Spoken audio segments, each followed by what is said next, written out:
pour maintenir les services publics en France et plus spécifiquement dans les communes de la 9e circo. Allez-y, M. Patrocinet, pour commencer.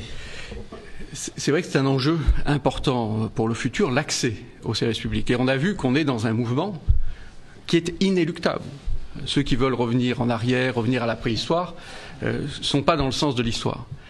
L'histoire actuelle, c'est que nous tous, nous utilisons les services numériques, nous commandons nos billets sur Internet, nous faisons beaucoup de démarches sur le net, et l'État encourage pour faciliter la vie des citoyens.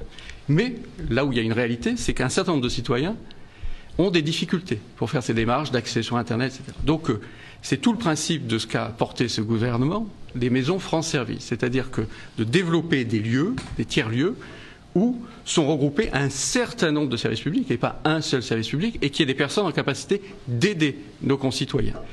Je ne dis pas que c'est la solution parfaite, je dis qu'il faut continuer à le porter, continuer à le développer et probablement à l'améliorer, de sorte que chaque citoyen qui a une difficulté d'accès à un service public puisse y avoir accès. Juste, je compléterai, sur l'accès au service public, il y a une mesure forte qu'on porte, qui simplifierait beaucoup de démarches. C'est la mesure de solidarité à la source. Comme on a fait le prélèvement à la source, on souhaite verser automatiquement les allocations auxquelles ont droit nos concitoyens, RSA, APL, etc.